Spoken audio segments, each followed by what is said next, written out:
action surge. I was just behind the DM screen looking at all the things that went wrong. Nothing went wrong. You know what? Everything I'll was live with you. exceptional. I loved that. Yeah. It was. I mean, how was it for you guys? We've had so much stuff happen. Yeah.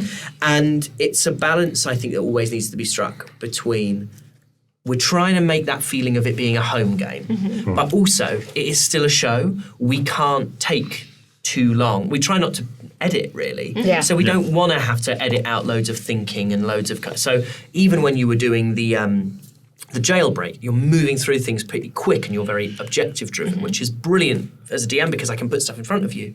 But that to me felt like the closest to a home game that we've played. Yeah. There was some big story stuff, but there was also just nonsense. Yeah. And I mean, like, after so much recently, narratively, at a kind of a breakneck speed where you're kind of going, whoa, okay, I need to make sure I'm keeping track of all this because it's one thing, next thing, to have a chance to just breathe for a moment as well.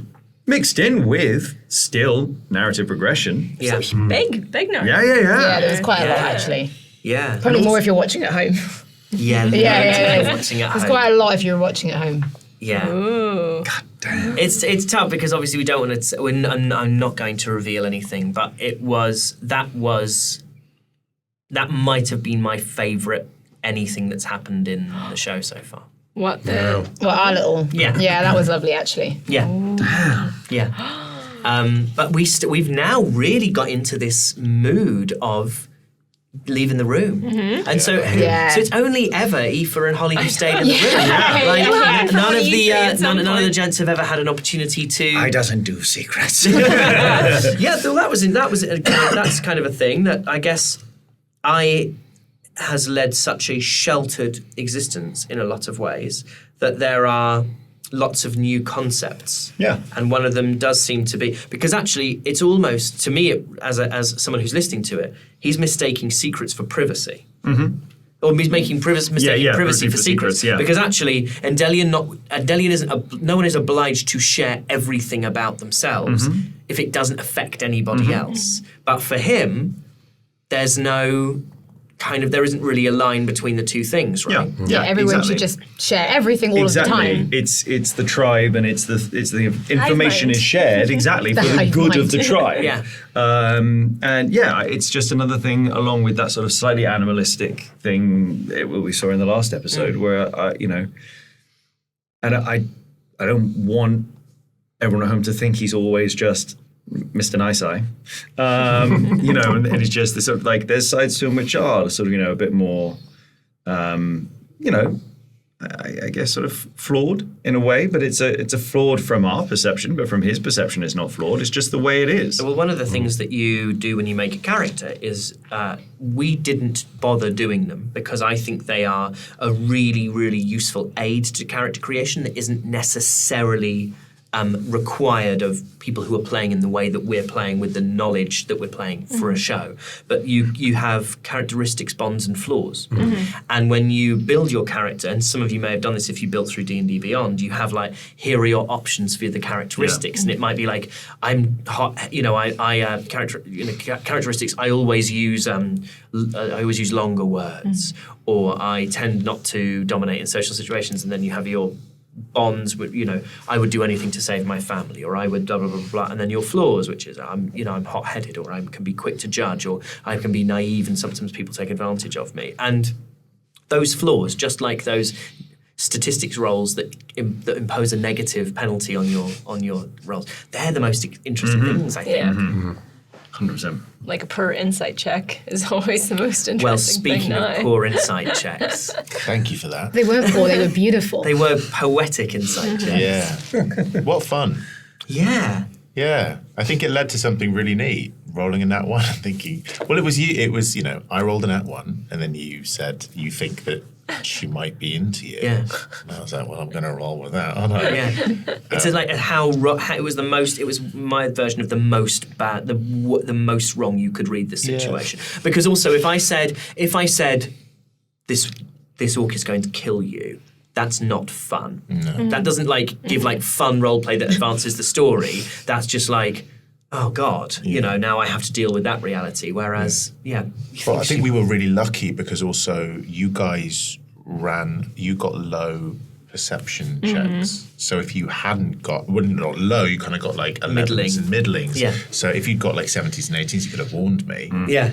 But you didn't. I think one of you got a 13, but I think that was the highest anyone got. And I was like, I reckon there's enough fun in this that you can still. It was nice. And I think it helped because we've spoken about this off camera about Radian's impulsiveness and how long that can genuinely last as a conceit.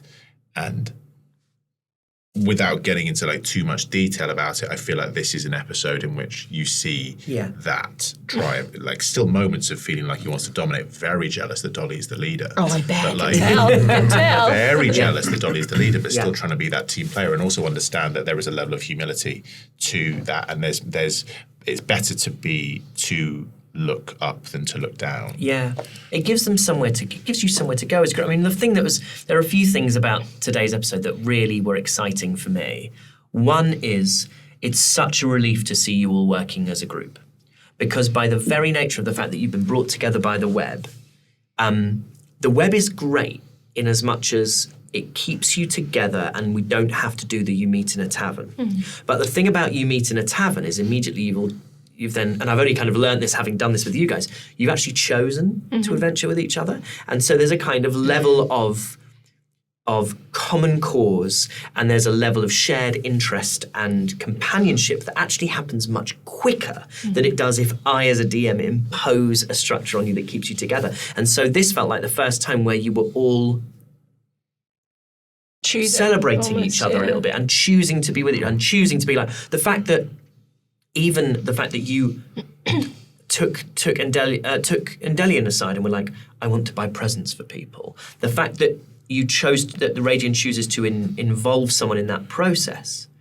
The fact that you were all like, is there a place that we can find where we can have a discussion, rather than one of you just going, well, Radiant, just going, here's what we'll do.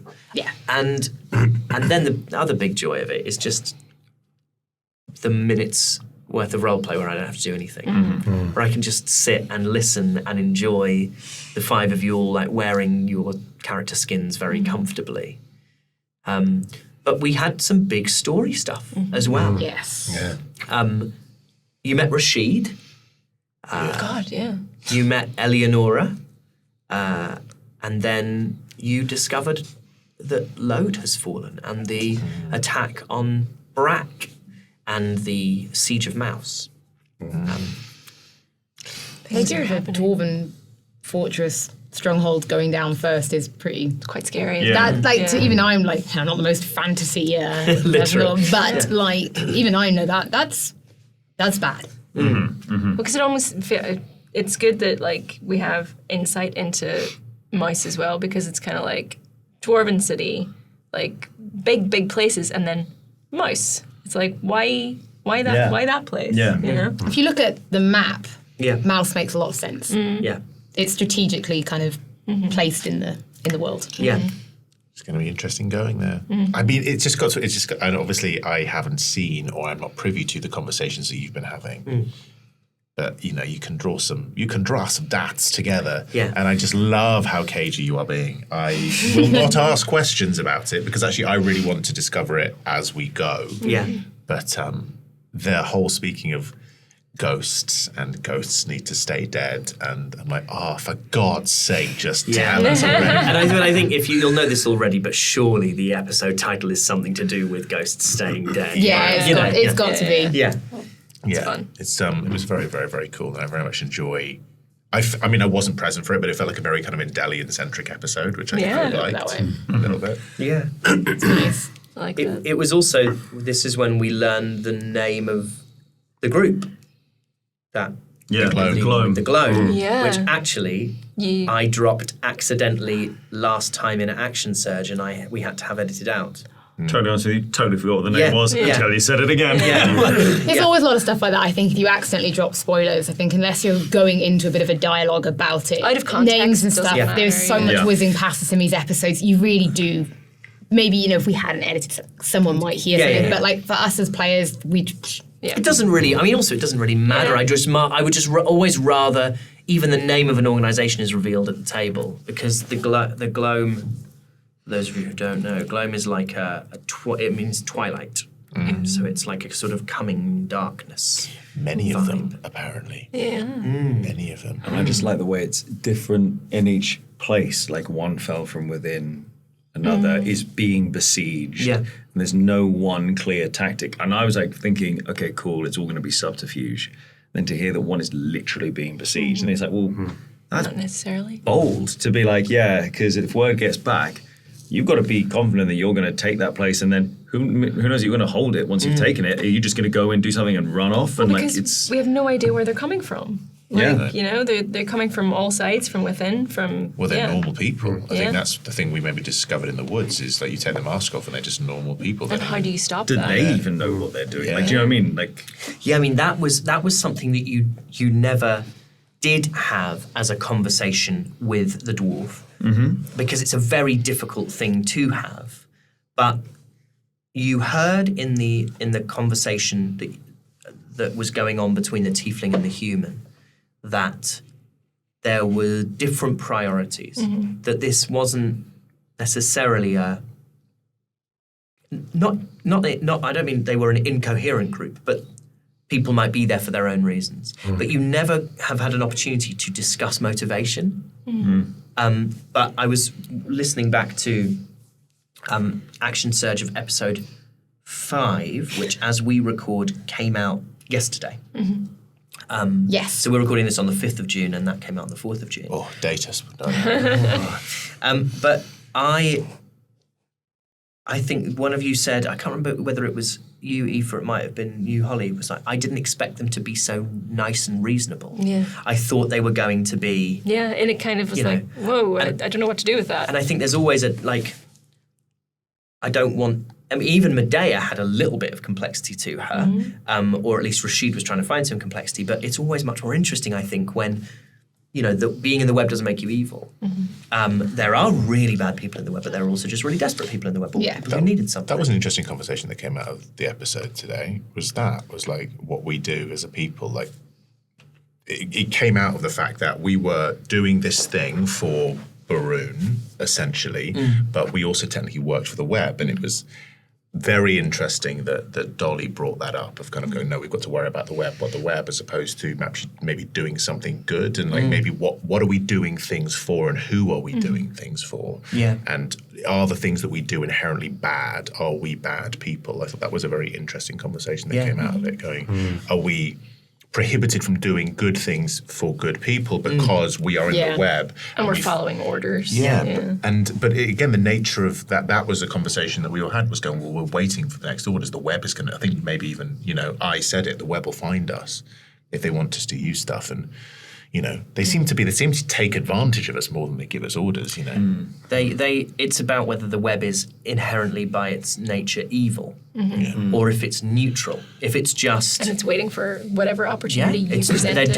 it's almost like it's a sort of computer program. Yeah. It's just like when there is a mathematical... It's like an odds calculator. Like when it's going to favor us to do this thing, we'll do this thing. Yeah, because you can assume like the spider prince knows where you are at all times. Yeah. It seems to, has eyes everywhere. So it's like if the web sees that you're somewhere where it can benefit from your involvement, probably call on you to do something.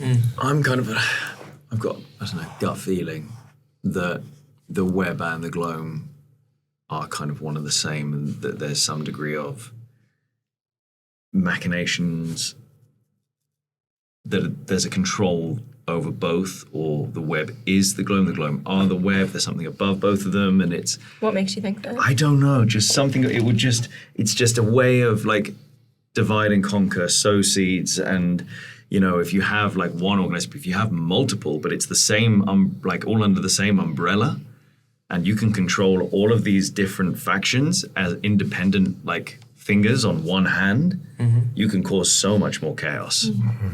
Like as coming to realise that I'm essentially playing a chaotic neutral character. Yes, I think. yes, I think that's exactly what you're playing at the moment. It's interesting how that kind of seems to be aligned with the web, which is, if the web can see an advantage in what the gloam is doing, why not take advantage of it if it's what's best for the situation that they believe that they can control? So why, Medea is a member of the web, but is Medea working for the Web, or was Medea working for the Glo? I assume Medea's working for the Web through contracted through that, because we were told to burn the buildings down to do the thing. That, like, there has to be this level of connection between them in some way. Yeah, it's also interesting because if this is this world, Reliquia, is our understanding of what mortality is and what life forms are, and the idea of these other worlds, them having another, they could be entirely different to look at. There could be something utterly otherworldly about them. In what capacity have they come to the Gloam and instructed where are these orders coming from? Are they coming from some deity? Are they coming from literal other mortals from another world? How have they come over? I'm fascinated. Stay tuned for more adventures. Yeah, that's obviously a much bigger... Big questions. Yeah. Big questions. To get onto a thing about the private conversations, obviously by the time that people watch this, people will have seen the episode in which Dolly had her private conversation with the spinner and the spider prince. That happened, I think, in episode 8? 7. So we will know. People will already know the content of what was happening in that private thing, but for, like, transparency, we don't, because we haven't. Yeah, no, we purposefully avoided it.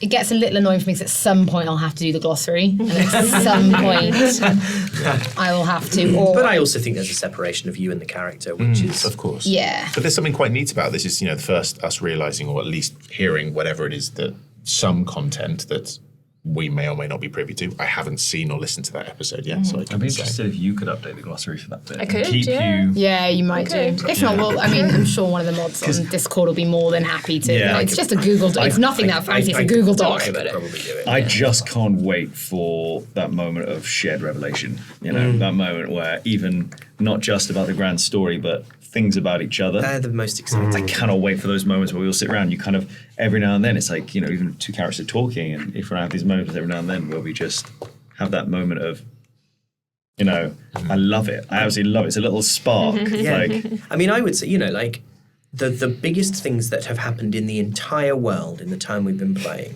are the gods are dead, Grornoth died, and Lode has fallen. Like, a cult has risen up to take over 3 of the major fortresses / cities of the world. But I think the reaction you all had to, and this is not a criticism, this is a really good thing.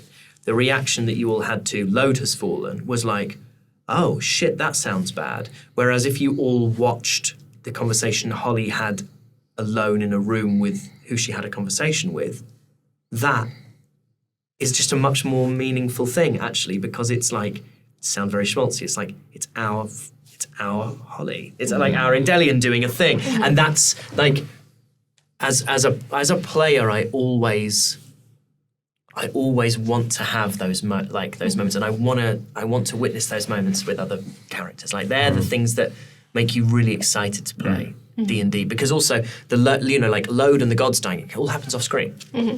So it kind of, the impact of it is lessened.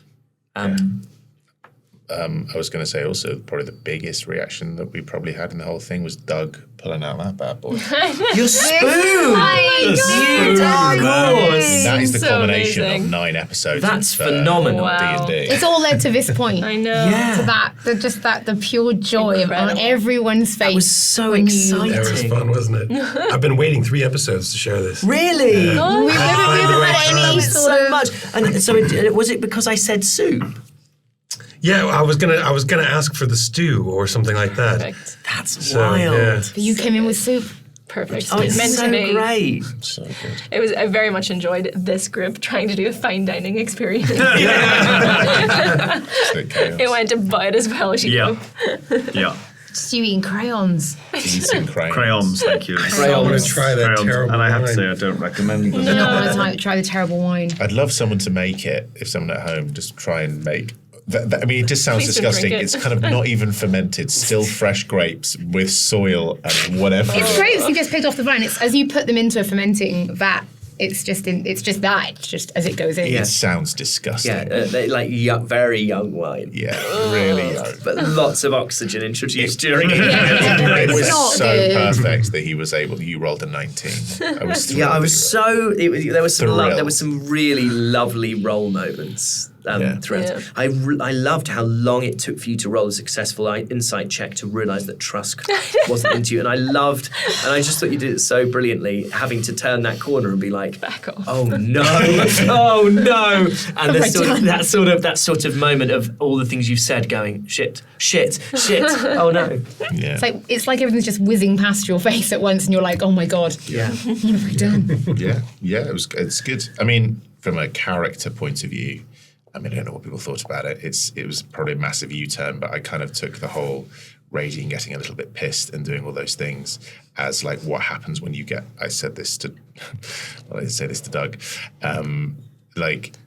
it's essentially what it's like when your boss gets drunk for the first time and everything, the whole facade of humanity goes, and you're like, this is weird. That's a weird thing to see. We could have done you and Trusk alone in the room.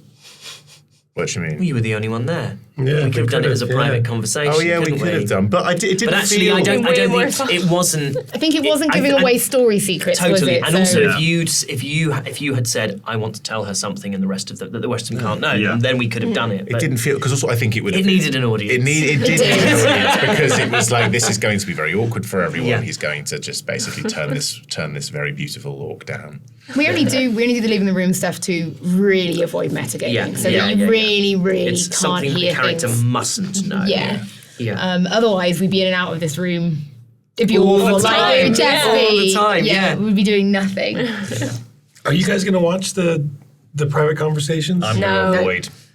Doug desperately wants. I do. I like that you're honest about that. And everyone's like, no. I mean, being active in the Discord, people. That's the thing, especially when we're doing Twitch as well. When we're like, Yeah. God, it's gonna be hard It'll not be to. hard not to. We're gonna have to be like, no, don't let. Yeah. I think the mods that we have are pretty damn amazing. I think they'll also want to help kind of keep that. And also, I think the joy for the community a lot is like discussing spoilers as well. Yeah. And in fun. fairness, if anyone's in the Discord, they use the spoiler tags beautifully. Yeah. Like they really, even in fan art, they'll spoiler tag fan art. They're Speaking very of the good. fan art, Oh that's my been God. coming out. Oh my God. It's so great. Like I don't know. I'm never on the Discord. I'm blown away. But every now If and you're then, not a Discord user, it's a completely unintuitive Yeah. platform. You're either plugged into it or like it's just a nightmare. I have my own Discord and my mods. Thank God for my mods because I have literally no idea how it works. Well, I mean, we share enough on the WhatsApp anyway. No, you that's get to see exactly it. That every now and then all the stuff. I'm not scrolling through anything, but we'll just get on the group like So good. this kind of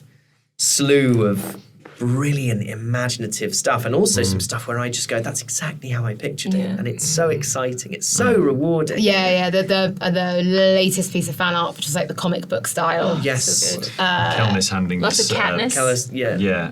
Sorry? There's lots of Katniss Yeah. as well. Katniss. Yeah, there was some Katniss. Yeah. Yeah, there's genuinely, and we do sort of share, like you said, in the WhatsApp, so we are kind of looking at everything. Yeah.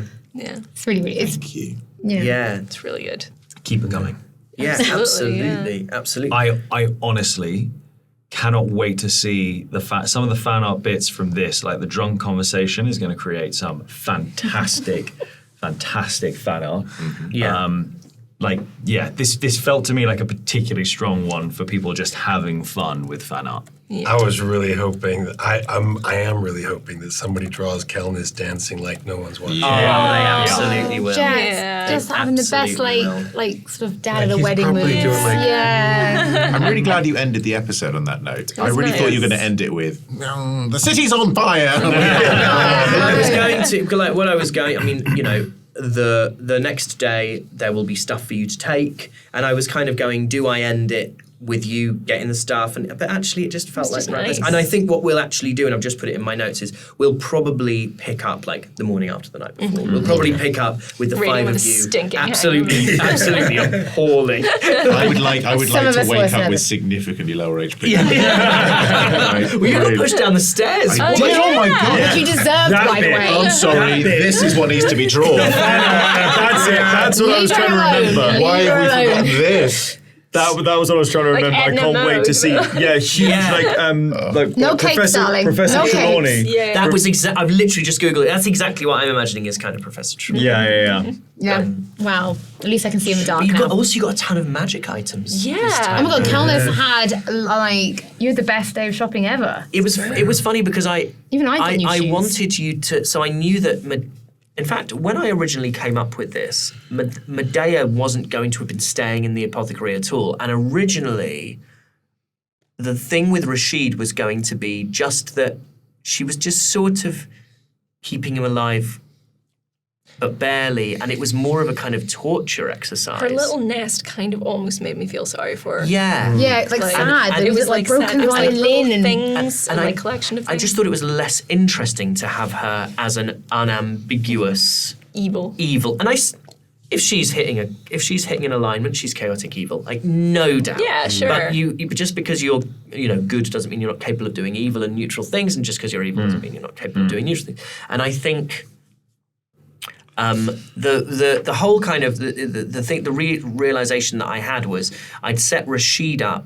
And again, this wasn't planned, but it was the first time we were talking with Trusk. I think she said something like, "Oh, he was well known for like disappearing because he'd fight the causes of other you'd people." said that many episodes ago. Yeah, and that I didn't have planned, but that I was kind of realizing in the moment there's no fucking reason for this guy to be disappeared. And I was like, well, actually, that makes sense. And so then I'm looking back at it and being like, well, why she kept him alive? And actually, it's so much more interesting. Because he spoke her language. He spoke her language, and there's like it's a Yeah. like I think of Halfling as like when you look at, let me see if I can find it. But when you look at like the Halfling language in 5e, and I've obviously not used I've not used the kind of canonical law that much, but I think there's something about this is it. If you create a halfling, it says the halfling language isn't secret, but halflings are loath to share it with others. They write very little, so they don't have a rich body of literature. Their oral tradition, however, is very strong. Almost all halflings speak common to converse with the people in whose lands they dwell or through which they are travelling. So she never learnt to. The reason her diary is in common is she never learned how to write halfling because no one really writes it. Interesting. But the fact that someone, like I speak a tiny, tiny, tiny bit of Hungarian because I shot in Hungary for a long time. And when you hear someone speak when I hear someone speak Hungarian, I'm like, oh, like I used to have a T-shirt that's had ancient Hungarian breeds of dog in it, and I had someone come up to me in London and be like, these are Hungarian, because they were Hungarian, and they were like, oh my goodness, and it's that moment when you hear a language that you're not expecting, and I think it just pulled her up short, and it felt very characterful for him that he was just like he's actually kind of based on my great grandfather. So my great grandfather was a kind. He became part of the Gypsy Law Society. He felt like the Romany people were being really badly represented because there weren't great rates of literacy. As I understand all this is the story that was told to me growing up. There weren't great rates of literacy within the Romany community, and he felt like no one was advocating for them, and they weren't able to successfully advocate for themselves in terms of like governance. And so he befriended members of the Romany community and wrote letters on their behalf to try and like allow them to make their case. And he got given a Romany name and all this kind of stuff. And I never met him, but I just thought he was a really cool and interesting character. So I sort of Rashid is kind of based on that. He's also canonically hot. Which I have written, He yeah. is canonically hot. Like silver fox, like absolutely would. you know. Absolutely. Sorry about that. I loved it. It was also what I'd got written down. Yeah. It's funny how you're able to. It's almost like you've looked behind the screen. Yeah, sometimes Can't there's believe just that Based on you, in synergy. fact, just like stone cold, Thanks, 10 out of 10 would bang. I really appreciate that. That's a really beautiful thing to say. Sometimes those are the words I need to hear. Yeah. But you said Medea's little nest and her stuff and her trinkets and the things she's collected. Well, it was kind of like, because before that, genuinely, I just was like, just thought she was awful, terrible person. And then you were like, well, maybe she's not. Maybe she's a product of it. And I was, at that point, Dolly was like, yeah, whatever. But I think like seeing that almost broke through, but then she was like picturing her horn as being part of that little nest of trinkets. And Yeah. I'm good. I'm good, Yeah, actually. I'm good, we are better off Do you know without there was it. one thing in her? Let me read you what I have in. And I was just like, I've said too many things, so I didn't do it. A screen door this is my notes for myself in terms of what Medea has. A dragon chest set, Kelnis's scimitar wrapped in rags, a change of clothes, a few gold teeth, religious symbols, a broken violin, a book on anatomy, dust of disappearance, boots of speed, a necklace of shells. And I was like, I'm not going to read out a necklace of shells, there's no point. that's so I was like, that's too many things. The necklace isn't meaning. And then you went on to do your little Shell necklace. your shell necklace. Yeah. I don't think people are going to wear them, but I'd be interested to see. I was really worried for a minute. I thought you hadn't got you one. And then I realised, no, you haven't got me, the DM one. Sorry. There are 6 of them. Like, no, there are 5 of them and 1 of you, you idiot. Yeah. That was an interesting one. I wanted to get everyone something because I thought that'd be quite a neat thing, but I didn't realize I didn't think he was going to be drunk. Yeah. Didn't think he was going to be drunk, and it was only after it was like all the wine was drunk, and then he went, and then we drank some more. I'm like, okay, he'd be wasted because he doesn't eat, I think, really that much, and he doesn't drink alcohol. He doesn't sleep for He very doesn't long. sleep. Absolutely it's that obliterated. like a 0 constitution for that sort of thing. Big day, thinks he's completely in control, and is just a completely different person. There was a really interesting thing where, and Delian, I think you said, have you ever been drunk before, or have you ever drunk before? I think you know. I know, yeah. Dunno, maybe. Certainly not, like, and certainly isn't like a thing that he would do. I think there's no reason to kind of be sociable, and certainly, like, I think being out of control is something very terrifying for him. So this kind of idea of accidentally getting, most people have done it. If they've drunk alcohol, they've accidentally, drunk more than they should Not and once. gone, oh no. But that freedom that you feel with it, that's also very, very dangerous, and also quite, like, even still, like, you're so lovely, I think you're a liar. Yeah. It's like, Oh, he's still in there. And also, there was a really lovely thing where you said at some point, I've done something for you, you need to do something for me, which is exactly what he'd say when sober, but it's somehow so much more palatable and vulnerable, actually, when someone's drunk. Because it's like, this is the only way I know how to do things. Yeah. So, Yeah. But we'll see how he feels about it in the morning. I really want him to wake up with significant knowledge. I'd genuinely be surprised if you wake up and remember anything. You were that level. I'd be of- surprised if you wake up. Yeah. Yeah. You're also you have an extra spell. Would you like to say what that spell I do, is? yeah, I do. Thank you for my extra spell. No, it was fun. It was always part of the loot, and you guys. I don't think you ever searched Juno's body. No. And Juno, it was one of those things where Juno would have had it, but I didn't see any reason why you'd go through a bedroll after the fact. So I was like, well, I'll just put it on a shelf and see if Should I say anything. And then you just came up with the idea of searching. So the two new spells that I chose. Yeah. Am I to say them and then be like the Absolutely. third? So I've taken Counterspell and Fireball. Classic. Iconic. Absolutely. Absolutely Yeah. iconic. Very, spells. very excited. But the one that excites me the most is the one that I didn't expect to take. Which I feel is very radiant, and we'll see if he ever uses it, is Animate Dead. It's so radiant. It feels like there's going to be a use for it at some point. It's not useless. No, and I'm interested to see how it works. On the card, for those at home, it says, this spell creates an undead servant.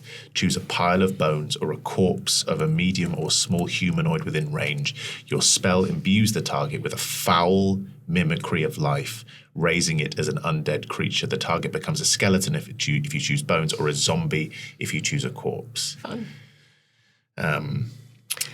It has a casting time of 1 minute. Yeah. So essentially it has to be cast outside of combat. Yeah. There's a really interesting thing about this, I think. It says, I've brought up the rest of it, the creature is under your control for 24 hours. It doesn't say anything about it dying once it's out of your control. I think you can recast it as well. You can, but there doesn't say anything about actual. So in theory, the way so I you read, could creature is reanimate under it your and control then for 24 hours, after which it stops obeying any command you've given it. It doesn't say after which it Stops dies. being a zombie. So it doesn't like drop like the you just bones raise a then zombie, use it for a day, and Then then abandon it? then abandon it. Like setting it free. Leaving a trail of and sad it says zombies. it will you decide what action. If you issue no commands, the creature only defends itself against hostile creatures, so it will just stand there Oh, that's forever. bad. not trying not to be killed by anything that attacked it is all it would do. I'm excited. And even that Existence. feels very kind of radiant. It's almost like better just. It feels Yeah. quite grotesque. Yeah. And I quite like it. So we'll see. You see how that manifests. because you itself. didn't get a chance to use your cool 5th level No. stuff, but Not you know, yet. there will be. I got a cool one. Yeah. Should I say or should I leave it for? So if you do It's up to whatever you. you'd like to It came with the. I got 2 that just came with the leveling up. with the wildfire thing. I don't know if they're wildfire or if they're regular ones, but one is Revivify. Oh shit! That's You've got that's- Revivify. That's a Yeah. big deal. Oh, damn, son. Yes, mate. Hell yeah. Yeah. Oh, amazing. So with Revivify, within 1 minute of someone failing their death saving throw, dying, Dying. mechanically dying, Yeah. failing all their death I saves. can bring them back to life with 1 hit point. You don't have gentle repose or anything like that, do you? No, probably not. Why? Oh, just bad out of things. interest. Wow. Harry's like, this changes No, everything yeah, for it me. does a tiny It bit. doesn't you know. turn them into a zombie. No, it doesn't. No, Revivify No, brings it's it back, literally- it's yeah. like throwing a But you phoenix have down to at you have to someone. get to Yeah, it that is quickly. a circle of wildfire. Is That's it? a really That's a big. circle of wildfire is so overpowered. Yeah. Doug is so Doug is as a overpowered. character. So Yeah. at 2nd level, you get Burning Hands and Cure Wounds. At 3rd level, you get Flaming Sphere and Scorching Ray. At 5th level, you get Plant Growth and Revivify. 7th level, Aura of Life and Fire Shield. 9th level, Flame Strike and Mass Cure Wounds. Yeah, when I read Circle of Wildfire stuff, when I was making this character, I It was just is like, this is cuckoo. good. It's so good. All right. Well, Wow. I also like the plant growth thing because you can use it to either just make plants grow and make traveling through that area more difficult, or if you spend 8 hours, you can increase the yield on a crop. So you can, like as a thank you or as just a boon to a community or something, you such can a nice make That's all the something strawberries to double. do. Yeah, Such a nice community thing. Give them Actually, like, more yeah. food. all plants in a half-mile radius set on a point within range become enriched. For do you have to 1 year. meditate for 8 hours for that to happen? You have to. The spell takes 8 hours to Yeah, cast, so but you then it can- lasts for 1 full year. You can give them like a good crop, and I'll You'll just reanimate bring their old food. dead granny back. Yeah. Like a stand in the field. Who does a scarecrow? Everyone's so thrilled we're coming to town. Yeah.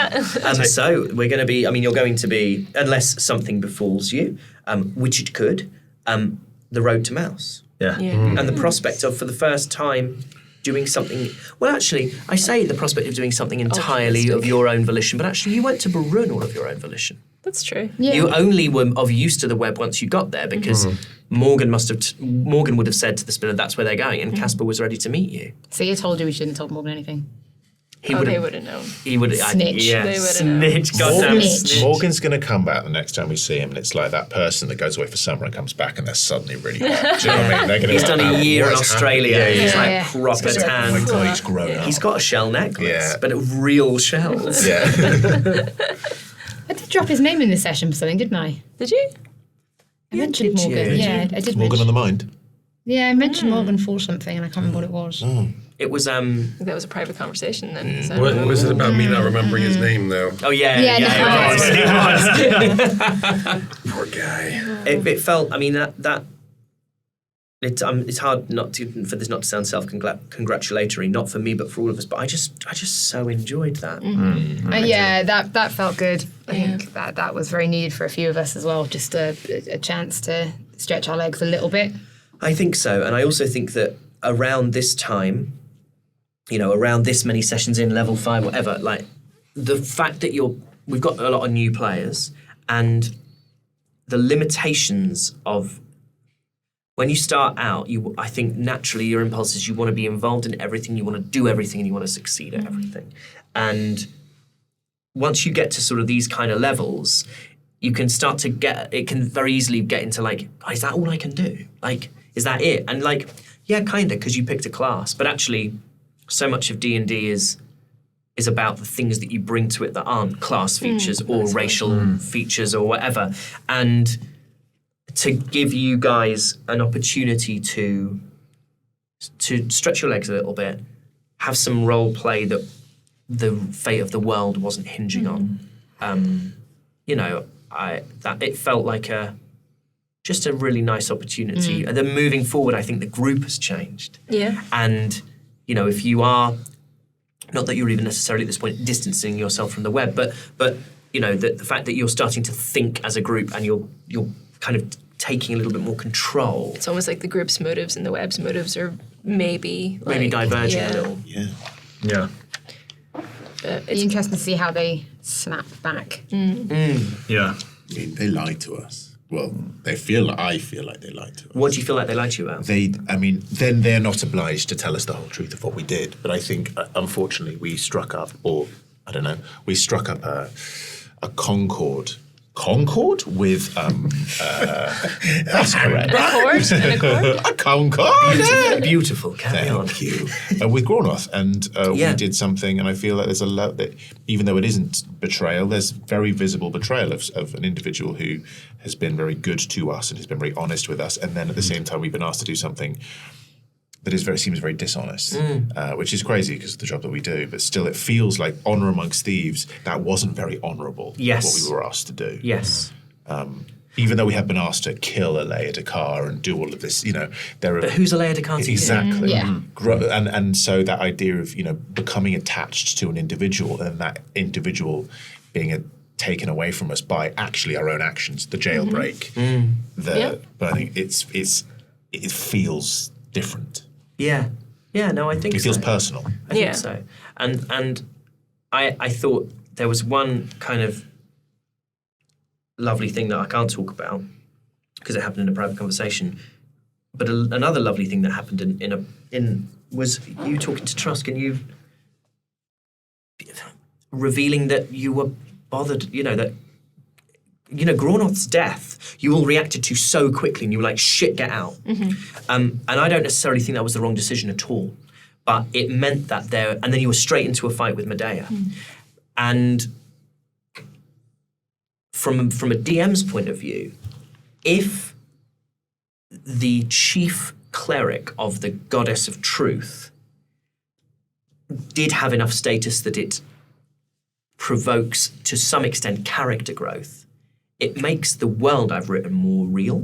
Do you know what I mean? Like, you guys caring about NPCs and not wanting them to die, or not wanting them to die in the way they did, or feeling culpable in some part for their death, is great because it means that your characters are engaged with the world. And it stops any kind of murder hobo fears that you might have. Particularly because, I mean, the web is potentially a terrible setup if you've got players who all they want to do is set fire to everything and kill everybody, because the web's the perfect opportunity to do it. And then no one's learning anything and no one's growing. But so for Radiant to be like, I can't remember exactly what it was you said. Well, I think it was explaining why.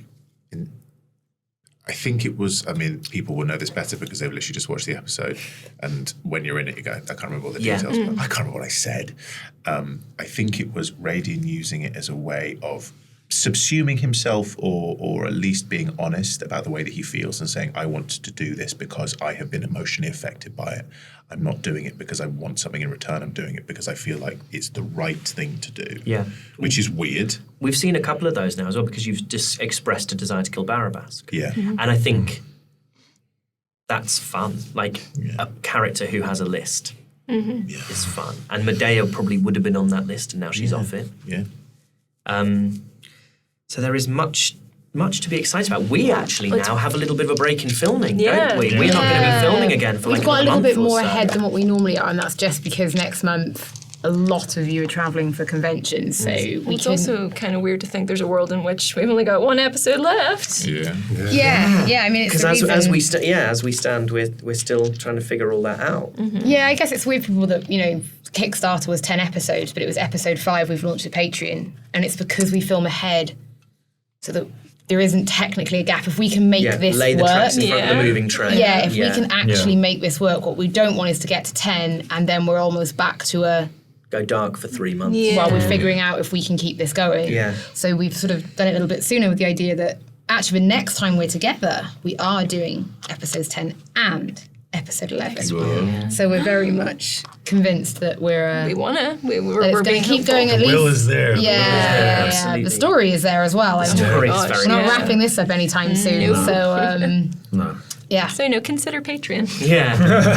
Well, one thing we do have to wrap up is this episode of Action Surge with the traditional Roly Poly. And while roly-poly is happening, as is again tradition around here, I get to say what my favourite bit of the app was. And I can't tell you because it was a private conversation between Ellie and someone else. But it's really, really lovely. Well, I had no idea how much Delian was going to engage with some options and opportunities that she had. And so for those things to happen was really exciting. I was really worried about when I didn't go in that room the first time. And then I'm really happy I didn't. I think the way, it's, there were no dice rolls involved in this. I guess, although I suppose you did see him going into the room, they've got their story to tell. And speaking of which... Can I ask about the percentile dice? Yes. The 00 just means 0. It means 0 unless you rolled a 0 on your D10. No, I did not. What did you roll on your D10? On my D10? Yeah. 8. Yeah, okay, so that percentile dice total is 8. Yeah, 0 and 8. Yeah. I may have rolled the lowest roly-poly ever. Breaking records. And there's been some low ones. We really have had some low ones. Shall we begin with Ben Stein? Yeah, I'm consistently average, and that's how I describe myself. That's a 76. Okay, it's the most forgettable roly-poly of all time, I think, perhaps. Yeah, I think no one's going to remember it. What did I say exactly? Quite. 109. 109 from Roly, breaking that 3-digit. Feels great to do. Go ahead, Doug, hit us with it. 24. That is a Wow. It's truly appalling. It does live or die by the percentile makes everything. percentile. So can you break it down die by die? Okay, so I got 00 on the percentile dice. Yeah. I got 2 3s. Yeah. A 3 on the 20-sided, a 3 on the 6-sided, a 2 on the 4-sided, a 6 on the 8-sided, and an 8 on the 10-sided, and a 2 on the 12-sided. It's low for you. Sucks. Yeah, it's terrible. This is what Doug rolls at, modifiers. Are you ready, Alex? 146. I got 99. And then on the 20, I got a 19. On the 12, I got a 10. On the 8, I got an 8. On the 4, I got a 4. And on the 6, I got a 6. Wow. I got 146. I think you're going to struggle to beat that. Yeah, that's going to be hard to beat. Did you beat it, Aoife? I did not. I got 102. It's decent. It's fine. That's good. It's solid. fine. It breaks the 3 figures. Yeah. We'll continue. You can update your copybooks now, those of you at home. Thank you so much for joining us. We will be back. We will be back. We will be back. Natural 6 will return. And this is the point at which I want to say D&D, baby, so I think I'm going to do that. Is everyone ready? Yeah, ready. D&D, baby! Yeah!